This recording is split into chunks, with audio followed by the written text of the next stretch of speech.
So this is a quick rant for today.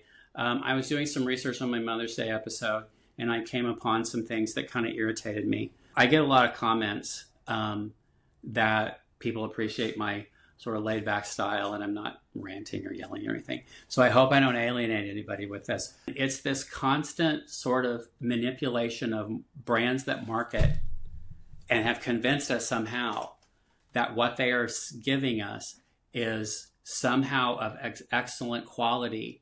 And then there's this idea that if it's not a Swiss brand or it doesn't have some big logo on it, that it's somehow junk. So I did my AliExpress video, and it did very well. Thank you all for watching it. It really blew up. I appreciate that. Lots of AliExpress collectors, and those of us who bought AliExpress watches know that the quality is actually quite impressive. But there's no doubt in my mind, if I had, say, a Tactical Frog and a Tudor, that I would say, oh, well, the Tactical Frog and the Tudor equal. No, it would probably be better. The Tudor would probably be better. But the Chinese brands are improving. Beyond that, there are other brands. One of them in particular is Michele. Michele is a brand that Fossil Group bought about 20-ish years ago. It's one of 3 brands that they own outright, which is the others being Skagen and Zodiac. And the criticism has been with Fossil Group that they let these 3 brands just sort of languish and die on the vine because they're putting all their money into their fashion brand licenses, which specifically Michael Kors, but they also have things like Kate Spade, Tory Burch. But Michele in particular has been around for a while, and I came across an article on Time and Tide. It was just an opinion piece, and it was written by Emily Holmes, and it's titled "Why Michele Watches Bother Me So Much." And she has a friend who wanted to buy a watch, and she wasn't really sure about what to buy. And so she said there wasn't a status watch for women. Well, obviously there are. But one of the things that she pointed her to is Omega Constellation. 100% agree. Gerzo Culture Reverso. 100% agree, especially that new one just came out of Watches and Wonders. That rose gold one's gorgeous. And then she said anything Cartier. And then she goes on to talk about how Michele watches are junk. It's a Ronda Quartz movement, and it's a crappy brand. And she ends it by saying they're ugly. Well, she says they're ugly in a boring way, and the movement is nothing special. But then she ends it, her closing thoughts with, just suck it up and buy it and be grateful that it will last for at least a decade, giving you plenty of time to explain to her why it's an awful watch. Well, she's one of the watches in there, and I just referenced it in my Mother's Day video, is the Michele Deco. And the thing is that there's the Michele Deco, basically the specs are exactly the same as the Cartier Tank Must. They come in at around the same price point, but you get more out of the Michele than you do the Cartier, except for you're spending $100 on a Cartier watch and $3,300 on a logo. They are exactly the same.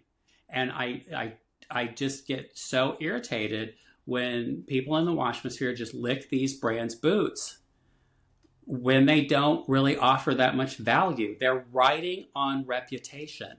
They're riding on brand equity. But the reason why Rolex still has such strong brand equity is because they've been able to deliver, decade after decade, a good quality watch, and you can justify it. But even them now, they've just released this new watch, this Land Dweller at Watches and Wonders. And you would have thought Rolex has changed the game for the entire industry forever.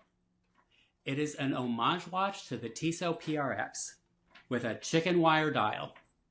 And everybody's just like crapping their pants over this thing. It's like, oh my God, it's the greatest thing ever. It's just something that they released in order to reposition to a new market. Great. That's called business. Got it.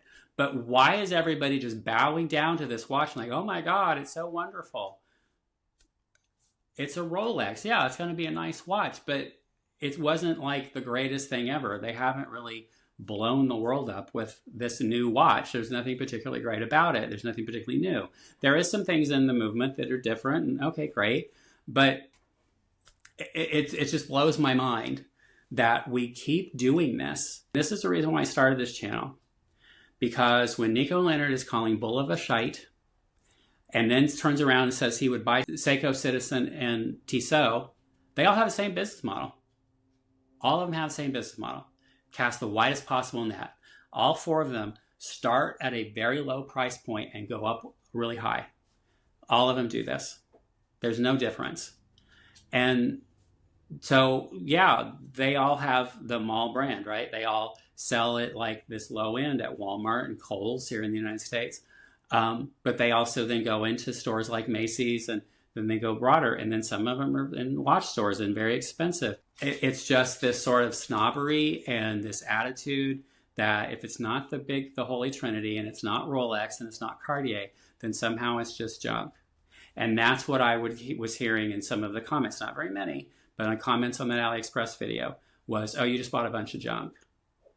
Well, if you've never bought a watch from AliExpress, you can't say that. You don't know. If you bought what I got, these watches, these watches are really well made. This is a Suggest. It's really well made. This was the first one I got. If I had gotten this and it had been junk, I wouldn't have bought any more. When you say, oh, Cartier, anything Cartier, oh, anything Rolex. Well, Rolex, I'll give it to you. They're good watches, but Cartier?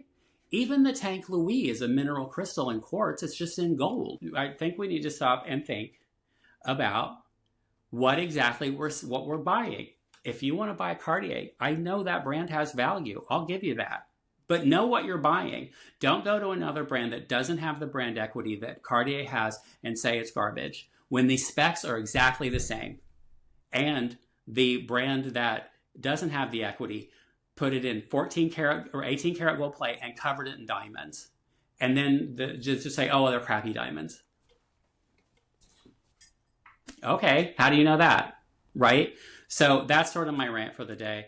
I just needed to get this off my chest because this really, it delayed me in getting my video done today because I was like, argh. Until next time, stay complicated, and I will see you in the Watchmosphere. Have a good day.